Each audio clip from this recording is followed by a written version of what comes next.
तो आज हम शुरू करते हैं एंडोक्राइन सिस्टम या अंतःस्रावी तंत्र। ये साइंस का सबसे इंपॉर्टेंट लेसन है। इंपॉर्टेंट इसलिए क्योंकि अगर इस लेसन के ऊपर कमांड हो गई तो साइंस के जितने भी दूसरे पोर्शन है उन सब पर कमांड हो जाएगी। तो पूरी बेसिक साइंस को समझने के लिए ये टॉपिक का आना बहुत ज्यादा जरूरी है।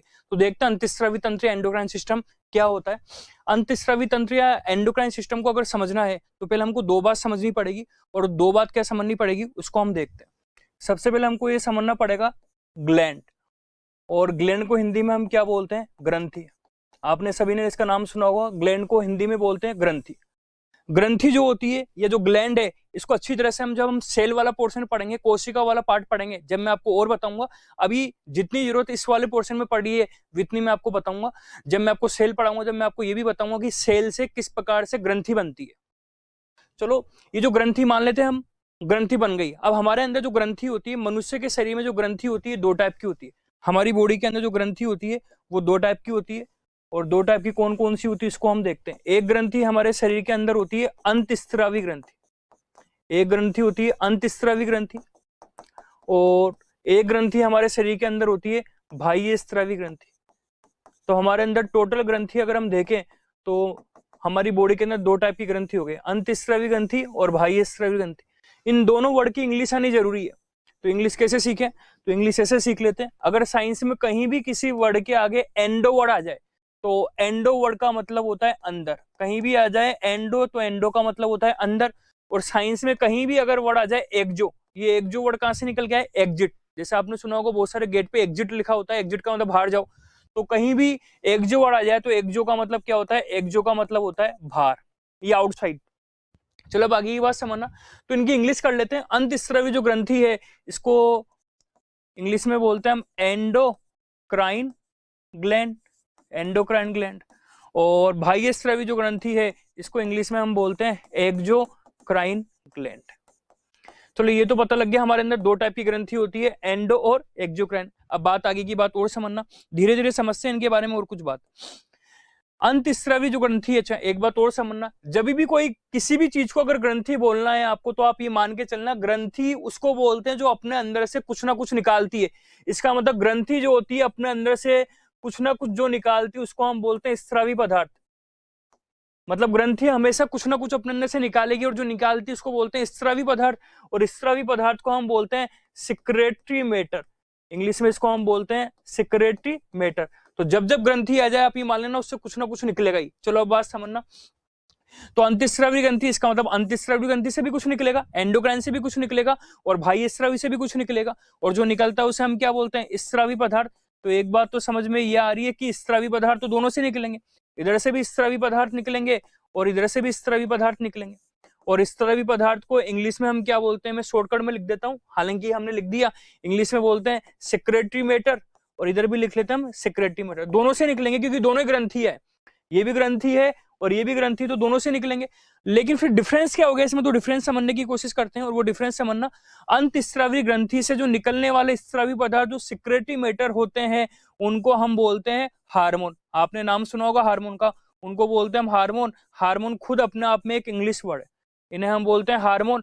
और जो बाह्य स्रावी ग्रंथि होती है, एक्सोक्राइन ग्लैंड होती है, इनसे जो स्रावी पदार्थ बाहर निकालते हैं इनको हम एक नाम से जानते हैं, और वो जो नाम है वो नाम क्या है? एंजाइम। इनको बोलते हैं एंजाइम। एंजाइम खुद अपने आप में एक इंग्लिश वर्ड है।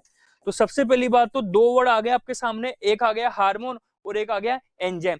हार्मोन किसे कहते हैं? यहाँ से अगर मेन एग्जाम के अंदर लिखना आ जाए 15 वर्ड के अंदर कि हार्मोन किसे कहते हैं, तो आप क्या बोलोगे? अंतःस्रावी ग्रंथि से निकलने वाले स्रावी पदार्थ को हार्मोन बोलते हैं। इंग्लिश में secretory matter which is secreted by endocrine gland is called hormone. और बाह्य स्रावी ग्रंथि क्या कहलाती है?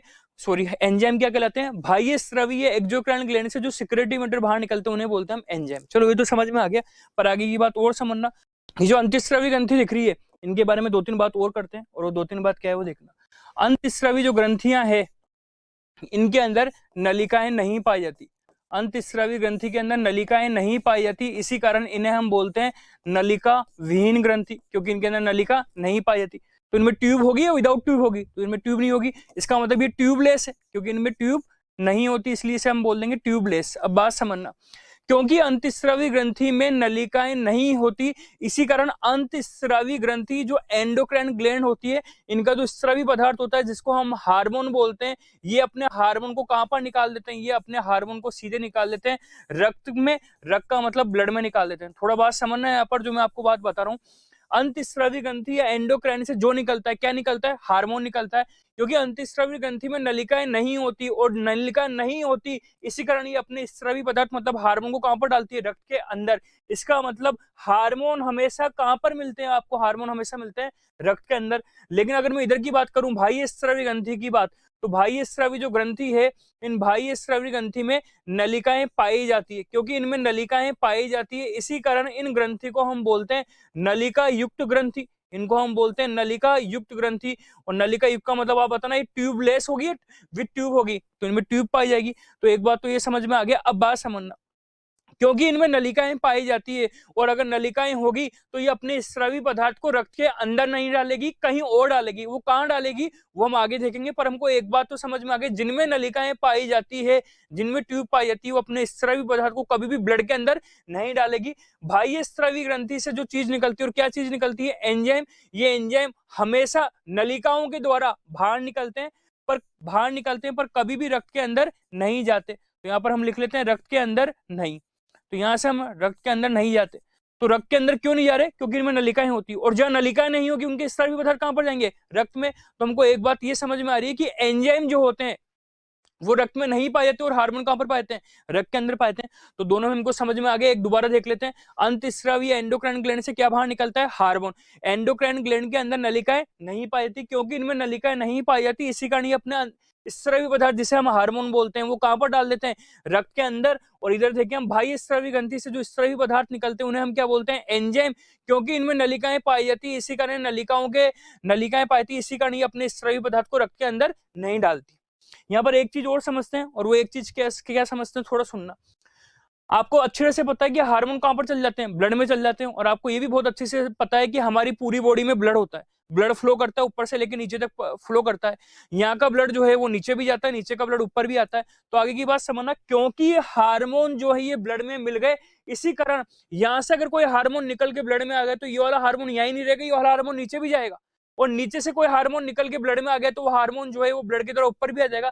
तो एक बात समझ में आ रही है, हार्मोन जो है ये अपना प्रभाव जो है ये पूरी बॉडी में प्रदर्शित करता है। चाहे वो हार्मोन निकला यहीं पर हो, पर उसका प्रभाव कहां पड़ेगा, पूरी बॉडी में पड़ेगा। लेकिन एंजाइम जो होते हैं, क्योंकि ये ब्लड में मिक्स नहीं होते, इसी कारण एंजाइम जहां निकलते हैं वो अपना प्रभाव वहीं शो करते हैं। मतलब मान लेते हैं कोई एंजाइम यहाँ निकलता है, तो इस एंजाइम का प्रभाव पूरी बॉडी में नहीं आने वाला, एंजाइम का प्रभाव यहाँ आएगा। क्यों, क्योंकि एंजाइम ब्लड में मिलते ही, अगर एंजाइम भी ब्लड में मिल जाते तो उनका प्रभाव भी पूरी बॉडी में आ सकता था। चलो ये भी पता लग गया हमको दोनों में अंतर क्या है, एंजाइम क्या होते हैं, हार्मोन क्या होता है, और कहां से क्या चीज निकलती है। अब आगे की बात समझते हो तो हमको ये समझ में आ गया कि अंतःस्रावी ग्रंथि क्या होती है, बाह्य स्रावी ग्रंथि क्या है। अब आगे की बात समझना, लेसन का नाम हमने दिया था, और लेसन का नाम हमने क्या दिया था, अंतःस्रावी तंत्र। अब यहाँ पर मैं वापस लिख देता हूं अंतःस्रावी ग्रंथि, और अंतःस्रावी ग्रंथि को इंग्लिश में हम क्या बोलते हैं, एंडोक्राइन ग्लैंड। और एंडोक्राइन ग्लैंड से क्या बाहर निकलता है, हमने सब पढ़ लिया। आप बताओ क्या बाहर निकलता है, हार्मोन निकलता है बाहर। और आप मुझे बताना ये हार्मोन किस में मिक्स हो जाता है, ये ब्लड में मिक्स हो जाता है, ये आपने पढ़ लिया। अब थोड़ा आगे की बात समझना, मैं आपसे अगर एक क्वेश्चन पूछूं कि हमारे अंदर अच्छा एक बात और ध्यान रखना, अब जो मैं आगे की बात करूंगा वो केवल और केवल अंतःस्रावी ग्रंथि की बात करूंगा, मैं बाह्य स्रावी ग्रंथि की बात नहीं करूंगा। क्यों, क्योंकि हम जो लेसन पढ़ रहे हैं जिसका नाम है अंतःस्रावी तंत्र, उसमें केवल हमको अंतःस्रावी ग्रंथि के बारे में बात करना है। तो हमने डिफरेंस तो दोनों में समझ लिया, लेकिन अब हम आगे डिटेल केवल अंतःस्रावी एंडोक्राइन ग्लैंड के बारे में पढ़ेंगे। अब मैं आपसे क्वेश्चन पूछ रहा हूँ, हमारे अंदर कितनी अंतःस्रावी ग्रंथि पाई जाती है, हमारे अंदर कितनी एंडोक्राइन ग्लैंड पाई जाती है। तो आप बोलोगे एक पाई जाती है, बहुत सारी पाई जाती है। तो मैं इसका जवाब देता हूं, हमारे अंदर अंतःस्रावी ग्रंथि बहुत सारी पाई जाती है। वो कितनी होती है तो मैं आपको अभी बता रहा हूं, पर एक बात समझ में आ रही है कि हमारे अंदर अंतःस्रावी या एंडोक्राइन ग्लैंड एक नहीं होती, बहुत सारी होती है। तो यहाँ क्यों ना मैं लिख देता हूं कि हमारे अंदर अंतःस्रावी ग्रंथि जो होती है ये बहुत सारी होती है। कितनी होती है अभी मैं पढ़ाऊंगा आपको। बहुत सारी को इंग्लिश में क्या बोलते हैं, मैनी। तो हम ये लिख सकते हैं हमारे अंदर एंडोक्राइन ग्लैंड मल्टीपल होती है, मैनी होती है। जितनी भी अंतःस्रावी ग्रंथि पाई जाती है इन सभी को मिलाकर मानव शरीर की, हमारी मानव शरीर का मतलब ह्यूमन बॉडी की जितनी भी एंडोक्राइन ग्लैंड होती है मानव शरीर की, सभी अंतःस्रावी ग्रंथि को मिला दिया जाए, सभी अंतस्रावी, शॉर्टकट में लिख देते हैं यहाँ पर सभी अंतस्रावी। अंतस्रावी का मतलब क्या होगा? अंतस्रावी की बात करें हम इंग्लिश में हम क्या बोलेंगे? Endocrine gland. मानव शरीर की सभी अंतस्रावी ग्रंथि को मिलाकर, मिलाकर का मतलब कंबाइंड रूप से मिलाकर हम एक वर्ड बनाते हैं, और वो वर्ड हमारा लेसन था, और उसको हम क्या बोलते हैं? अंतस्रावी तंत्र। और अंतस्रावी तंत्र को इंग्लिश में हम क्या बोलते हैं? एंडोक्राइन सिस्टम, जो हमारे लेसन का नाम था। तो हमको हमारा लेसन का मतलब तो समझ में आ गया। अंतस्रावी तंत्र या एंडोक्राइन सिस्टम क्या होता है? मानव शरीर की, ह्यूमन बॉडी की सभी अंतस्रावी ग्रंथि को सम्मिलित रूप से मिला के हम क्या बोलते हैं? अंतस्रावी तंत्र। इसका मतलब अंतस्रावी तंत्र के अंदर हम ये पढ़ेंगे कि हमारे अंदर कौन कौन सी एंडोक्राइन या कौन कौन सी अंतस्रावी ग्रंथियां पाई जाती है, उनका कितना नंबर है, वो कहां पर पाई जाती है। दूसरी बात, हमको पता है कि अंतस्रावी ग्रंथि से क्या बाहर क्या निकलता है? हार्मोन। तो हमको देखना है कि जितनी भी अंतस्रावी ग्रंथि है उनसे कौन कौन सा हार्मोन निकलता है, और फिर वो हार्मोन क्या काम करते हैं, और अगर उन हार्मोन की कमी हो जाए या अधिकता हो जाए तो हमारे अंदर क्या क्या रोग होंगे। ये सब चीजें हमको देखनी है। तो क्यों ना कुछ स्टार्ट करें, इससे पहले हम ये देख ले कि हमारे अंदर अंतस्रावी ग्रंथि कितनी है और कहां पर है। वो हम सबसे पहले स्टार्ट करते हैं, कितनी है या कहां पर है। तो इसके लिए हमको एक डायग्राम बनाना पड़ेगा, और डायग्राम बहुत इंपॉर्टेंट है, थोड़ा ध्यान से समझना। मैं डायग्राम को थोड़ा छोटा बनाऊंगा क्योंकि बोर्ड पर स्पेस इतना ही है। स्टार्ट करते हैं। तो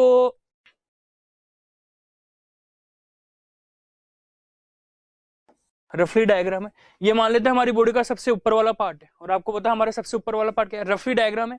तो हमारे अंदर सबसे ऊपर वाले पार्ट में आपको सबको पता है क्या पाया जाता है ऊपर? ये ब्रेन है। और ब्रेन को हिंदी में क्या बोलते हैं? लिखने की जरूरत नहीं है, फिर भी मैं लिख देता हूं, ब्रेन को हिंदी में मस्तिष्क बोलते हैं।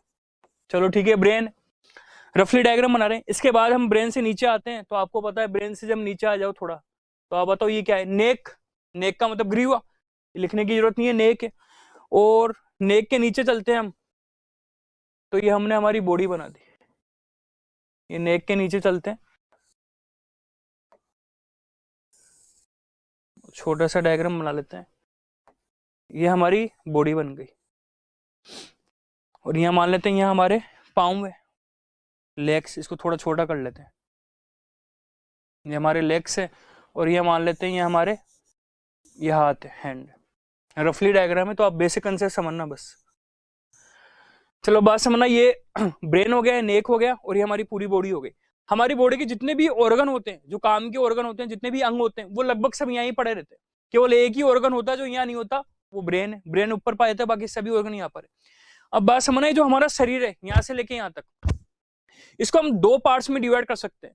और दो पार्ट में कैसे डिवाइड करेंगे? इस जगह पर हमारे अंदर एक संरचना पाई जाती है, मसल्स की बनी है। मसल्स क्या होता है ये मैं आगे की क्लास में बताऊंगा।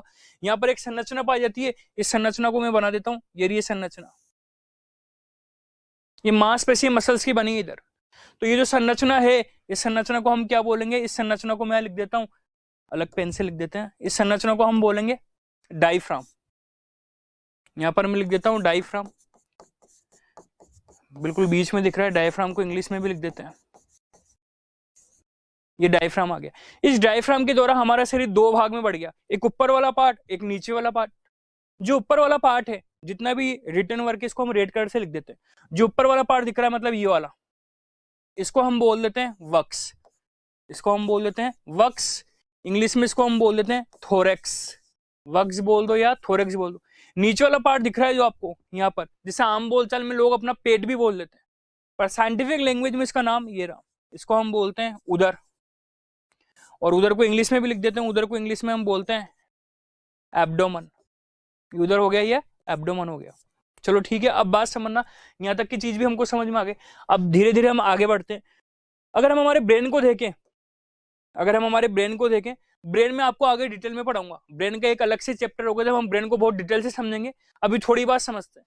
ब्रेन को अगर हम, ये पूरा ब्रेन है, तो ब्रेन के अंदर एक चीज पाई जाती है, ये ब्रेन के अंदर एक चीज पाई जाती है, ब्रेन का एक पार्ट है। और जो ब्रेन की ये वाली जो स्ट्रक्चर पाई जा रही है, इस स्ट्रक्चर का नाम लिख देते हैं। ये जो ब्रेन के अंदर पाई जा रही है, इस स्ट्रक्चर को हम बोलते हैं, आपने नाम सुना होगा, हाइपोथैलेमस। हालांकि जब हम ब्रेन को डिटेल में पढ़ेंगे, जब और समझ में आएगा, तो हाइपोथैलेमस किसका पार्ट है? ब्रेन का ही पार्ट है। और हाइपोथैलेमस को इंग्लिश में हाइपोथैलेमस ही बोलते हैं। तो हाइपोथैलेमस हो गया, ब्रेन का एक पार्ट है। चलो ठीक है, पहले एक एक करके हम आगे बढ़ते हैं। अब हम पढ़ क्या रहे हैं, हम पढ़ ये रहे हैं कि हमारे शरीर में कितनी अंतःस्रावी है, कितनी एंडोक्राइन ग्लैंड है। तो अब बात समझना, एक एक करके हम पढ़ते हैं। सबसे पहले ब्रेन का नंबर ले लेते हैं। तो ब्रेन का नंबर लेते हैं तो हमारे ब्रेन के अंदर 2 अंतःस्रावी ग्रंथियां पाई थी। और अगर मैं अब ग्रंथि का नाम बोल रहा हूं, अगर मैं अब सिर्फ ये बोल देता हूं ग्रंथि या ग्लैंड, तो आप मान के चलना मैं सिर्फ अंतःस्रावी ग्रंथि की बात कर रहा हूं, मैं सिर्फ एंडोक्राइन ग्लैंड की बात कर रहा हूं। तो हमारे अंदर अंतःस्रावी जो ग्रंथि है ब्रेन के अंदर, वो केवल 2 है। मतलब मस्तिष्क में 2 अंतःस्रावी ग्रंथि पाई जाती है। चलो ये भी समझ में आ गया। अब 2 अंतःस्रावी ग्रंथि के अंदर एक अंतःस्रावी ग्रंथि तो हाइपोथैलेमस के अंदर पाई जाती है, ये रही, और एक ग्रंथि हाइपोथैलेमस के बाहर पाई जाती है। बाहर कहां पाई जाती है, छोड़ो, बस अंदर नहीं पाई जाती। तो इसका मतलब हमारे ब्रेन में 2 ग्रंथियां हो गई, एक ग्रंथि हाइपोथैलेमस के अंदर है और एक ग्रंथि हाइपोथैलेमस के बाहर है। चलो ठीक है, ये समझ में आ गया, एक हाइपोथैलेमस के अंदर और एक हाइपोथैलेमस के बाहर। जो हाइपोथैलेमस के बाहर पाई जा रही है ये रही ग्रंथि, इसका नाम दे देते हैं हम हमारी पहली ग्रंथि। हाइपोथैलेमस के अंदर ये जो ग्रंथि पाई जा रही है इसको हम बोलते हैं पीनियल ग्लैंड। मैं ग्लैंड को छोटा लिख देता हूं जी, हिंदी में इसको, हिंदी में भी यही बोलेंगे, हिंदी में इसको हम बोलते हैं पीनियल ग्रंथि। तो आपसे कोई पूछे पीनियल ग्रंथि कहां पर पाई जाती है, आप बोलना ना ब्रेन में पाई जाती है। हाइपोथैलेमस के अंदर पाई जाती है कि आप बोलना नहीं। दूसरी ग्रंथि जो ब्रेन में तो है, पर ब्रेन में कहां पर है, हाइपोथैलेमस के अंदर। बहुत इंपॉर्टेंट ग्रंथि है ये वाली जो ग्रंथि दिख रही है, इसको हम दे देते हैं सेकंड, और इसका जो नाम है, इसका नाम है पीयूष ग्रंथि। सभी ने सुना होगा पीयूष ग्रंथि का नाम, तो ये पीयूष ग्रंथि। पीयूष ग्रंथि का इंग्लिश जो नाम है, हिंदी वाले हिंदी वर्ड याद रखना, इंग्लिश वाले इंग्लिश वर्ड याद रखना। कुछ ऐसे वर्ड है जो मैं बोल दूंगा आपको कि हिंदी वालों को याद रखना है, वो याद रखना, बाकी आप अपने अपने वर्ड याद रखना। पीयूष ग्रंथि को इंग्लिश में हम बोलते हैं पिट्यूटरी ग्लैंड, इंग्लिश में हम इसे बोलते हैं पिट्यूटरी ग्लैंड। चलो ठीक है, अब बात समझना, पहले 2 ग्रंथियां हो गई, तो ब्रेन में बस 2 ही, ब्रेन का काम खत्म। अब नीचे आ जाओ आप, नीचे आते हैं हम नेक पर। जब हम नेक पर आते हैं तो हमारे नेक को अगर हम देखें तो हमारे नेक में हमको एक ग्रंथि दिखाई देगी।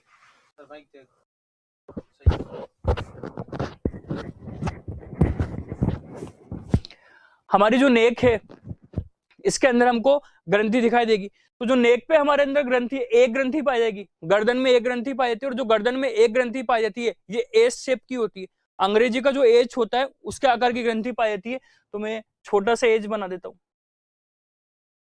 ये एच हो गया। अंग्रेजी का जो एच होता है, एच आकृति की ग्रंथि पाई जाती है, एक ही है। इसको आप 2 ग्रंथि मत समझ लेना, ये केवल एक ग्रंथि है, एच शेप की दिख रही है। और ये जो ग्रंथि है, इस ग्रंथि का नाम क्या है, तो इस ग्रंथि का नाम हम इधर साइड में लिख देते हैं। ये वाली जो ग्रंथि है हमारी, ये हमारे बॉडी की बहुत इंपॉर्टेंट ग्रंथि है। इस ग्रंथि का नाम है थायराइड ग्रंथि, सबने सुना होगा थायराइड ग्लैंड। और थायराइड ग्लैंड को हिंदी में क्या बोलेंगे, थायराइड ग्लैंड को हिंदी में थायराइड ही बोलते हैं। हालांकि बहुत सी किताबों में शुद्ध हिंदी लिखा हुआ है इसका, पर आजकल इतनी शुद्ध हिंदी भी नहीं आती। इसको हिंदी में एक और नाम से जानते हैं जिसको बोलते हैं आउटू ग्रंथि, पर मेरे ख्याल से इतना हिंदी याद रखना जरूरी नहीं है, आप थायराइड याद रखना। अगर आपसे पूछो थायराइड ग्रंथि कितनी होती है, आप बोल देना एक।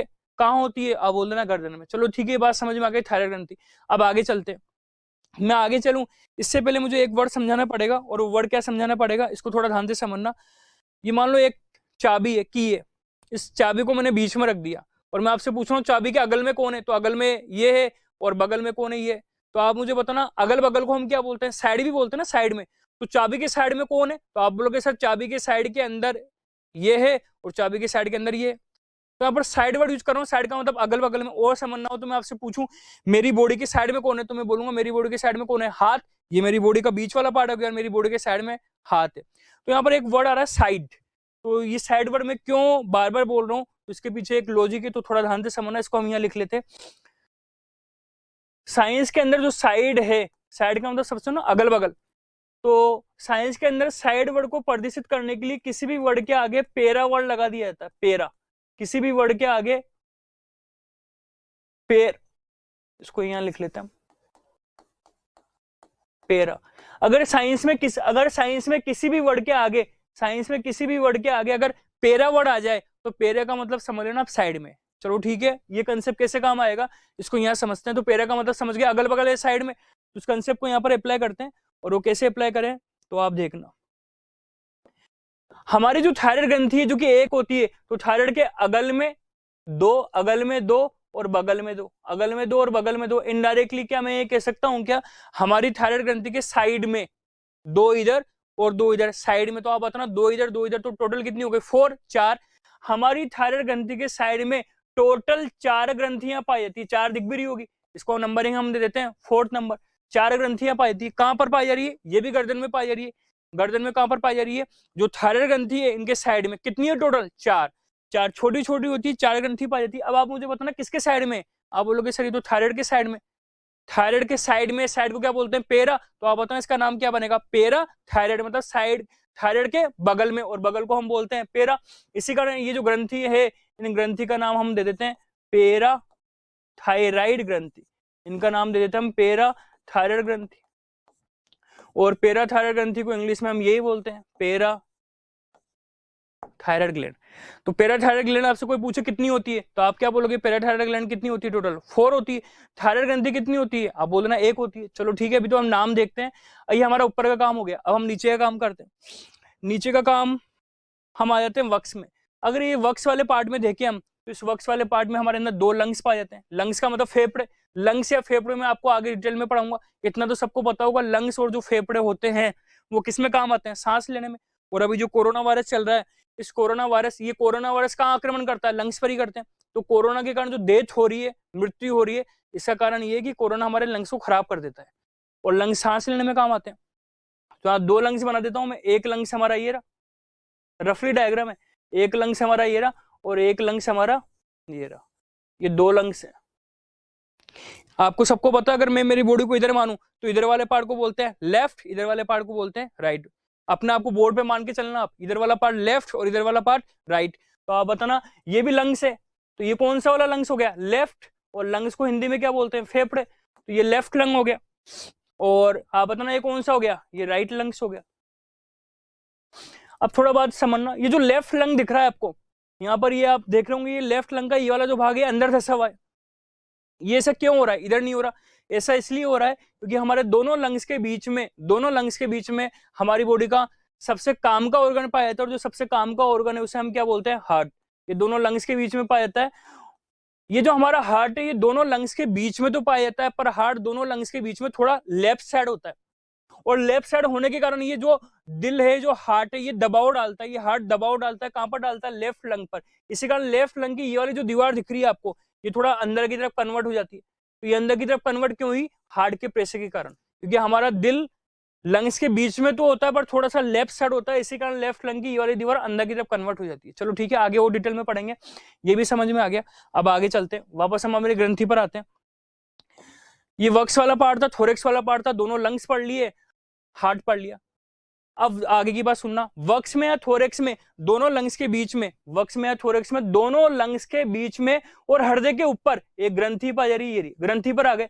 अब जब मैं ग्रंथि बोल रहा हूं तो कौन सी वाली मानोगे? ग्लैंड बोलूंगा तो कौन सी वाली? एंडोक्राइन। एक ग्रंथि पाई जा रही है। पोजीशन कहां है?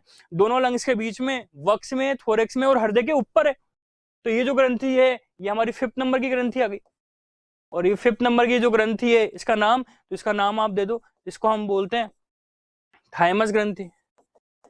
इसको हम बोल देते हैं थाइमस ग्रंथि। तो अगर मैं आपसे पूछूं कि थाइमस ग्लैंड कितनी होती है हमारे अंदर, तो आप क्या बोल दोगे? थाइमस ग्लैंड कितनी होती है? एक। पोजीशन पता लगेगी आपको कहां। चलिए हमने 5 ग्रंथि पढ़ ली, आगे और चलते हैं, धीरे धीरे आगे चलते हैं और आगे की बात समझना आप। हमारे उधर वाले भाग में आ गए। वक्स वाले भाग का काम गया। अब उधर, उधर का मतलब आम बोलचाल में जिसको हम पेट बोलते हैं। तो उधर वाले भाग में अगर हम देखें तो हमारा जो उधर वाला भाग है, इसमें नीचे की तरफ, उधर वाले भाग में भी नीचे की तरफ, यहाँ पर, नीचे का मतलब इस जगह पर, और रियल में इस जगह पर भी नहीं, इस जगह के पीछे की तरफ, यहाँ पर 2 अंग पाए थे, 2 ऑर्गन पाए थे। इस डायग्राम को देख के आप बताना आपको समझ में आ रहा है तो इसे क्या बोलते हैं? इसको हम बोलते हैं किडनी। रफली डायग्राम मैंने बना दिया, किडनी। तो किडनी कहां पर है? उधर में, एब्डोमन में। एब्डोमन में भी कहां पर है? नीचे की तरफ, पीछे की साइड। चलो ठीक है, ये किडनी हो गई, तो इसको हम नाम लिख देते हैं किडनी। और किडनी को हिंदी में क्या बोलते हैं? अगर मैं आपसे पूछूं तो सभी को पता है किडनी को हिंदी में क्या बोलते हैं? वृक्क। और अगर आपको पता हो तो किडनी के लिए एक साइंटिफिक वर्ड बोला जाता है। जैसे आपने सुना होगा दिल के लिए कार्डियो वर्ड यूज करते हैं, तो पूछे दिल के डॉक्टर को क्या बोलते हैं, तो आप बोलते हो कार्डियोलॉजिस्ट। उसी प्रकार से किडनी के लिए एक वर्ड यूज किया जाता है, साइंटिफिक वर्ड, उसको हम बोलते हैं रीनल। रीनल, हिंदी में भी लिख देते हैं रीनल। तो रीनल बोल दो या वृक्क बोल दो या किडनी बोल दो, सब एक ही। कितनी किडनी है हमारे अंदर? 2। आपको सबको पता होगा मेरे ख्याल से, किडनी के अंदर क्या बनता है? किडनी के अंदर यूरिन बनता है, मूत्र बनता है। मूत्र कैसे बनता है वो किडनी वाले लेसन में पढ़ेंगे, और ये बात सबको समझ में आ गई होगी, किडनी के अंदर यूरिन बनता है। अब आगे की बात समझना, हमारी कुछ पढ़ाने से पहले मुझे एक और वर्ड समझाना पड़ेगा, और वो वर्ड क्या समझाना पड़ेगा उसको हम यहाँ समझ लेते हैं। थोड़ा ध्यान से समझना। इसकी जो आपको रिमोट दिख रहा है इसके ऊपर मैंने क्या रख दिया, इसके ऊपर ये मार्कर रख दिया। ऊपर रखा है नीचे रखा है? ऊपर रखा है। तो ऊपर का मतलब तो समझ गए ना ऊपर क्या होता है।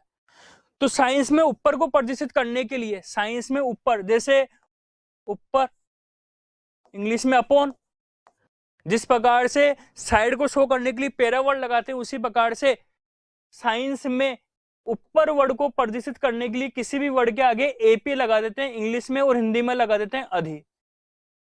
तो अगर साइंस में किसी भी वर्ड के आगे अधि लगा हुआ है या एपी लगा हुआ है तो इसका मतलब समझ लेना ऊपर की बात कर रहे हैं। चलो ठीक है, ये तो आगे समझ में। अब बात समझना, आप दोनों किडनी देखो, हमारी जो दोनों किडनी दिख रही है, हमारी जो दोनों किडनी दिख रही है, इस दोनों किडनी के ऊपर एक संरचना दिख रही है, दोनों किडनी के ऊपर एक संरचना दिख रही है। ऐसा लग रहा है कि हमारी किडनी ने केप टोपी पहनी हुई है, दोनों किडनी के ऊपर एक संरचना दिख रही है। ऐसा लग रहा है कि किडनी ने क्या पहनी हुई है, केप या टोपी पहनी हुई है। ये ग्रंथि है, तो हमारी दोनों किडनी के ऊपर एक एक ग्रंथि पाई जा रही है, इसका मतलब ग्रंथि पाई जा रही है। अब देखते हैं इसका नाम क्या है। तो पहले तो मैं इसका एक एक करके नाम बताता हूँ आपको।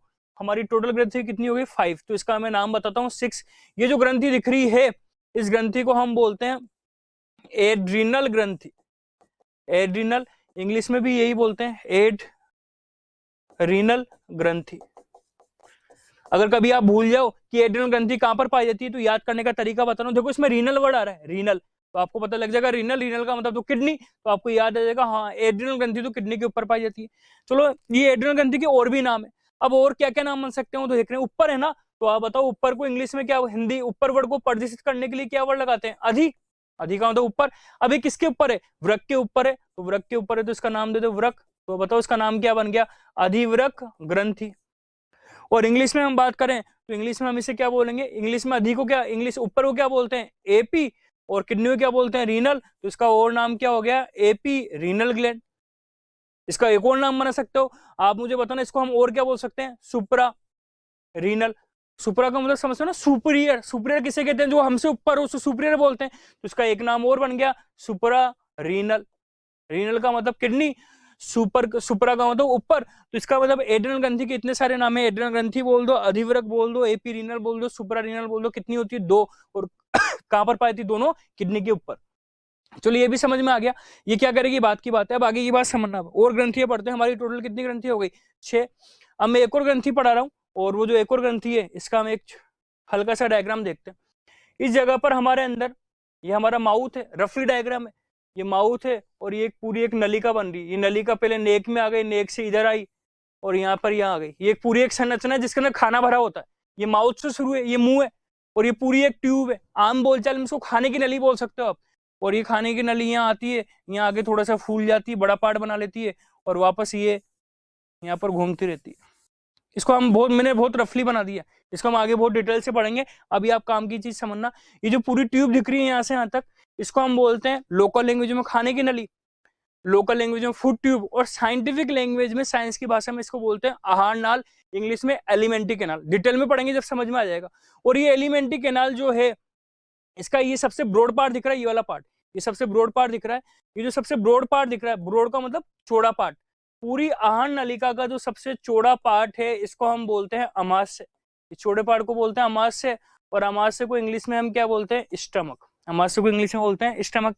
ये पूरी आहार नल का सबसे बड़ा भाग है। चलो ठीक है, अमाशय तो समझ में आ गया। अब बात समझना, अब जो मैं आपको आगे की काम की बात बता रहा हूँ, वो काम की बात ये है कि इस स्टमक के नीचे की तरफ हम देखें, ये तो इस स्टमक के नीचे की तरफ हमारे अंदर एक ग्रंथि है, ये दिख रहा होगा आपको, ग्रंथि कहाँ है, अमाशय के नीचे की तरफ है, ये ग्रंथि है, ये रही हमारी ग्रंथि। और ये जो ग्रंथि है, इस ग्रंथि का नाम देते हैं हम। पहले नाम दे से पहले मैं आपको बता देता हूँ, ये जो ग्रंथि है, इस ग्रंथि से एक नलिका निकल रही है, इस ग्रंथि से एक नलिका निकल रही है, और नलिका यहाँ आहार नाल में खुल जाती है, यहाँ आहार नाल में खुल जाती है। तो वापस सुनना, अमाशय स्टमक के नीचे की तरफ एक ग्रंथि पाई जा रही है, और इस ग्रंथि में एक नलिका भी है, और ये नलिका आहार नाल में खुल रही है, फूड ट्यूब में खुल रही है। पहले तो इस ग्रंथि का नाम क्या दे, तो ये ग्रंथि है, ये 5th, ये हमारी कौन से नंबर की हो गई, 7 नंबर की। तो ये जो ग्रंथि है, इस ग्रंथि का नाम बहुत इंपॉर्टेंट है। ये जो ग्रंथि है, इस ग्रंथि को हम बोलते हैं अग्नाशय ग्रंथि। सभी ने सुना होगा। इस डायग्राम को एक ही बोर्ड पे बनाना जरूरी है, इसी कारण कुछ वर्ड ऊपर नीचे हो होंगे, बाकी समझ में तो आपका आ ही रहा है। अग्नाशय ग्रंथि, और अग्नाशय ग्रंथि को इंग्लिश में हम क्या बोलते हैं, अग्नाशय ग्रंथि को इंग्लिश में हम बोलते हैं पेनक्रियाज ग्लैंड। सबने सुना होगा। तो पहले तो अग्नाशय ग्रंथि कहाँ होती है? उदर में, एब्डोमेन में। एब्डोमेन में कहाँ होती है? आमाशय स्टमक के नीचे। यहाँ पर बहुत से को कंफ्यूजन हो रहा होगा कि सर इसके अंदर नलिका पाई जाती है। अब बहुत से लोग ये सोच सकते हैं सर आप तो अंतःस्रावी ग्रंथि पढ़ा रहे हो, एंडोक्राइन पढ़ा रहे हो, और जब एंडोक्राइन पढ़ा रहे हो तो इसमें तो नलिका होनी नहीं चाहिए, और आपने इसके अंदर नलिका क्यों बना दी? तो बहुत से के दिमाग में ये क्वेश्चन आ रहा होगा, क्या अग्नाशय या पेनक्रियाज ग्रंथि एक बाह्य स्रावी एक्सोक्राइन ग्रंथि है क्या? क्यों सोचोगे आप ऐसा? आप ऐसा इसलिए सोच रहे होंगे क्योंकि इसमें तो नलिका निकल रही है, और मैं बाह्य स्रावी तो पढ़ा नहीं रहा, मैं अंतःस्रावी पढ़ा रहा हूं। तो मैं यहाँ पर एक बात आपको बता देता हूँ, अग्नाशय या पेनक्रियाज ग्रंथि हमारी बॉडी में पाई जाने वाली एक मिश्रित ग्रंथि होती है। मिश्रित को इंग्लिश में क्या बोलते हैं? Mixed gland. मिक्स का मतलब ये हुआ कि अग्नाशय ग्रंथि बाह्य स्रावी प्रकार की भी होती है, अंतःस्रावी प्रकार की भी होती है, एक्सोक्राइन प्रकार की भी होती है, एंडोक्राइन प्रकार की भी होती है। इसी कारण से मिश्रित ग्रंथि बोलते हैं। इसका मतलब अग्नाशय ग्रंथि से हार्मोन भी बनते हैं और एंजाइम भी बनते हैं। ये समझ में आ गया? बहुत क्वेश्चन ही आ जाए। मानव शरीर की सबसे मुख्य अंतःस्रावी ग्रंथि कौन सी? आंसर आएगा अग्नाशय। हालांकि अग्नाशय के अलावा हमारे शरीर में और भी कुछ छोटी छोटी माइनर मिश्रित ग्रंथियां पाई जाती है, पर वो इंपॉर्टेंट नहीं है जितनी इंपॉर्टेंट ये है। चलो ये भी समझ में आ गया, अग्नाशय ग्रंथि। 7 ग्रंथियां हो गई। अब हम 2 ग्रंथियां और पढ़ लेते हैं। वो जो 2 ग्रंथियां हैं, अब मैं यहाँ पर रुकता हूँ और मैं आपको एक चीज बता देता हूँ पहले, और वो चीज क्या बतानी इसको थोड़ा समझना। ये जो 7 मैंने ग्रंथि बताई, 7 जो ग्रंथि बताई, ये सातों की सातों ग्रंथि जो है ये नर और मादा दोनों में पाई जाती है। नर में भी है, मादा में भी है। ये सातों की सातों जो ग्रंथियां है, जिस जगह पर नर में उसी जगह पर फीमेल में, तो कोई अंतर ही नहीं है। लेकिन अब मैं 2 ग्रंथियां आपको ऐसी पढ़ा रहा हूं जो या तो आपको लड़कों में मिलेगी या लड़कियों में मिलेगी, सब में नहीं मिलेगी। तो 7 ग्रंथियां दोनों में। अब मैं सिर्फ आपको वो पढ़ा रहा हूं जो या तो नर में मिलेगी या मादा में मिलेगी। तो पहले फीमेल का देखते हैं।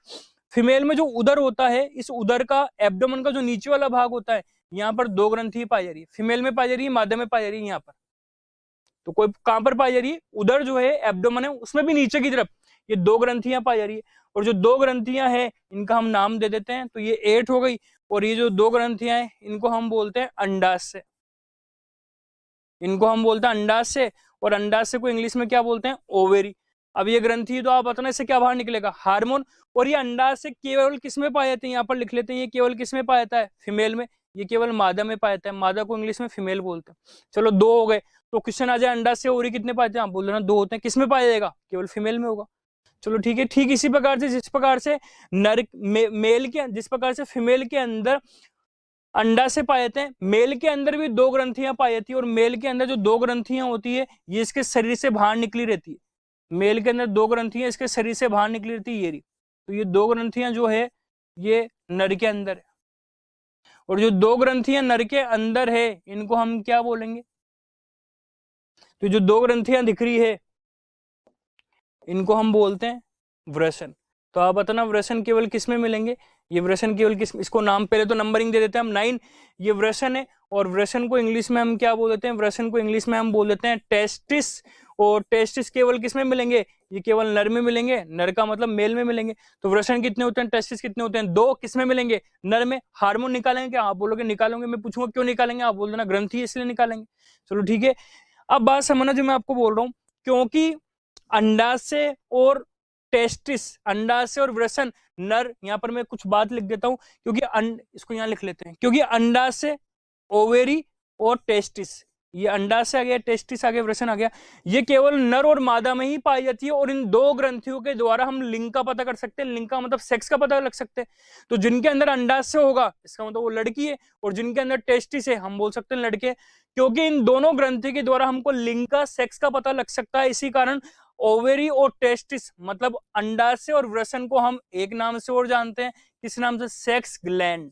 सेक्स ग्लैंड को हिंदी में क्या बोलेंगे? लिंग ग्रंथि। मैं आगे चल के आपको और बताऊंगा और भी लिंग ग्रंथियां हैं। तो क्वेश्चन ये आ जाए, ओवरी और टेस्टिस को लिंग ग्रंथि क्यों बोलते हैं? क्योंकि इनके द्वारा हमको लिंग का पता लग जाता है, इसी कारण इन दोनों को हम लिंग ग्रंथि भी बोलते हैं। चलो ठीक है, ये भी समझ में आ गया। अब आगे की बात समझना, कुछ और बात समझनी है। और वो जो कुछ और बात समझनी, इससे पहले हम कुछ कर लेते हैं। ये इसको हम नीचे की तरफ लिखते हैं क्योंकि यहाँ पर हमको कुछ और काम करना है। इसको यहाँ से हटा देते हैं और ये लिख देते हैं, इसको हम क्या बोल रहे थे? लिंग ग्रंथि। यहाँ मैंने नीचे लिख दिया लिंग ग्रंथि। और लिंग ग्रंथि को इंग्लिश में क्या बोलते हैं? लिंग ग्रंथि को इंग्लिश में क्या बोलते हैं? Sex gland. इसको इंग्लिश में बोल देते हैं हम सेक्स ग्लैंड। अब आगे की बात समझना आप।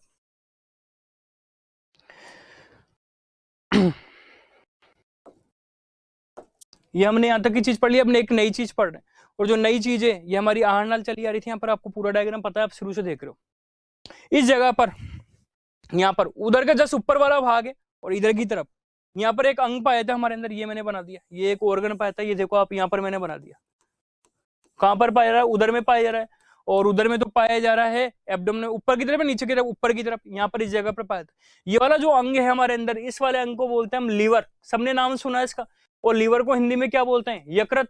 तो पहले बताओ लीवर और यकृत कितने होते हैं हमारे अंदर? आप बोल रहे हैं एक होते हैं। कहां पर होता है? उधर में होता है। उधर में ऊपर या नीचे? ऊपर की तरफ। चलो ठीक है, ये उधर हो गया, सॉरी ये लीवर हो गया। अब बात यहाँ पर कुछ बात समझना, ये मुझे एक ही डायग्राम में इतना कुछ इसलिए करना पड़ रहा है क्योंकि हमको तुलनात्मक पढ़ाई करनी है। तो इस पूरे डायग्राम को एक ही बोर्ड पे करना जरूरी है, इसी कारण ये सब मिक्स हो होंगे। पर आप मेरे साथ चल रहे हो तो आपको सब चीज समझ में आ रही होगी। ये लीवर है या यकृत है। अब आगे की बात समझना, जो मैं आपको कुछ वर्ड्स बता रहा हूँ और वो बात समझना। क्वेश्चन ये आ जाए हमारे अंदर, और वो क्वेश्चन क्या हो जाए, कुछ क्वेश्चन को देख लेते हैं कि हमारे अंदर सबसे बड़ी ग्रंथि कौन सी? Largest gland of human body. मनुष्य की सबसे बड़ी ग्रंथि कौन सी है? तो आप बोल देना सबसे बड़ी। सबसे बड़ी को इंग्लिश में क्या बोलते हैं? लार्जेस्ट। मैं बोल रहा हूं सबसे बड़ी ग्रंथि हमारे शरीर की कौन सी है? लीवर। ये ग्रंथि है, पर मैंने सबसे बड़ी ग्रंथि बोला है, लीवर है। पर यहाँ पर मैं एक काम की बात और बोल देता हूँ, लीवर सबसे बड़ी ग्रंथि तो है, पर लीवर कैसी वेराइटी की ग्रंथि है? बाह्य स्रावी। लीवर जो है ये बाह्य स्रावी। बाह्य स्रावी का मतलब ये एक प्रकार की कैसी ग्रंथि है? एक्सोक्राइन। तो क्वेश्चन ये आ जाए सबसे बड़ी ग्रंथि कौन सी है? तो आप बोल देना लीवर है। पर लीवर कैसी है? बाह्य स्रावी। तो क्या लीवर से हार्मोन निकलेंगे? क्या आप बोलोगे नहीं नहीं सर हार्मोन नहीं निकलेंगे, तो क्या निकलेगा? एंजाइम। अब आप बोलोगे सर आप तो अंतस्रावी पढ़ा रहे हो, तो पढ़ा अंतस्रावी रहा था मैं, पर मुझे सबसे बड़ी ग्रंथि का नाम बताना था, इसी कारण मैंने लीवर बना दिया। तो फिर क्वेश्चन ये आ जाए सबसे बड़ी ग्रंथि कौन सी है? लीवर। लेकिन क्वेश्चन ये आ जाए सबसे बड़ी अंतस्रावी कौन सी है? तो लीवर नहीं आएगा, क्योंकि लीवर अंतस्रावी थोड़ी है। तो सबसे बड़ी आ जाए तो लीवर, पर सबसे बड़ी अंतस्रावी आ जाए तो इसका आंसर आएगा थायराइड। तो दोनों अलग, पहला क्वेश्चन तो लीवर पर आ गया। क्वेश्चन ये आ जाए सबसे बड़ी ग्रंथि लीवर, पर सबसे बड़ी अंतस्रावी, यहां पर मैं लिख रहा हूं सबसे बड़ी लार्जेस्ट एंडोक्राइन ग्लैंड कौन सी है? तो आपको पता लग गया लार्जेस्ट एंडोक्राइन ग्लैंड कौन सी है। लार्जेस्ट एंडोक्राइन ग्लैंड है थायराइड। चलो ठीक है, बड़ी की बात कर ली। मिक्स ग्लैंड कौन सी है? अग्नाशय। सेक्स ग्लैंड कौन सी है? Testis and ovary. चलो अब आगे की बात समझना, किस ये इतनी 9 ग्रंथि मैंने आपको पढ़ा दी। इन 9 ग्रंथि में से ये जो आपको पीयूष ग्रंथि दिख रही है, जो हमारे ब्रेन में दिख रही है, इसके बारे में मैं एक बात बता देता हूं। ये पीयूष ग्रंथि हमारी बाकी जितनी भी ग्रंथि है उन सब ग्रंथियों का कंट्रोल करती है। इसी कारण पीयूष ग्रंथि को हम एक नाम से और जानते हैं, और वो नाम क्या है? मास्टर ग्रंथि। मेरे ख्याल से सभी लोगों को पता ही है मास्टर ग्रंथि। क्यों बोलते हैं इसको मास्टर ग्रंथि? इसको मास्टर ग्रंथि इसलिए बोलते हैं क्योंकि पूरी ग्रंथि का कंट्रोल करती है। लेकिन एक बात और, पीयूष ग्रंथि कहां पर पाई जाती है? हाइपोथैलेमस के अंदर। पहले ये बोला जाता था कि पीयूष ग्रंथि को मास्टर ग्रंथि बोला जाता है, लेकिन अगर हम देखें तो ये पीयूष ग्रंथि सभी का कंट्रोल करती है, इसलिए इसका मास्टर ग्रंथि बोलते हैं। लेकिन अगर मैं आज की बात आपको बताऊं तो आज की बात यह है कि इस पीयूष ग्रंथि का भी कंट्रोल कोई और करता है। ये जो पीयूष ग्रंथि इसका भी कंट्रोल कोई और करता है। और कौन कंट्रोल करता है? हाइपोथैलेमस। इसका मतलब पीयूष करती है सबका कंट्रोल, और पीयूष का कंट्रोल कौन करता है? हाइपोथैलेमस। इसी कारण ये हाइपोथैलेमस जो है, बोर्ड पे जगह नहीं है पर आप समझना, इसको हम क्या बोलेंगे? Master of master gland. Master of master gland को हिंदी में हम क्या बोलेंगे? मास्टर ग्रंथि का मास्टर। मास्टर ग्रंथि कौन सी है? पिट्यूटरी है पीयूष ग्रंथि। इसका भी मास्टर कौन है? हाइपोथैलेमस। चलो ठीक है, अब एक ही चीज बाकी बच गई मेरे ख्याल से, सबसे छोटी कौन सी है? और वो बहुत कंफ्यूजिंग वाला पोर्शन है। तो मैं आपको एक याद करने का एक तरीका बता रहा हूं। मस्तिष्क जो होता है ना, उसमें जो भी वो सबसे छोटी है। सबसे बड़ी कौन सी है? लीवर। सबसे बड़ी अंतस्रावी कौन सी है? थायराइड। मिक्स कौन सी है? अग्नाशय। सबसे छोटी कौन होती है? जो ब्रेन में होती है। बोलोगे सर ब्रेन में तो दो है, कौन कौन सी है? ब्रेन में दो कौन कौन सी है? आप खुद ही बता दो। तो मैं बोलूंगा ब्रेन के अंदर दो कौन कौन सी है।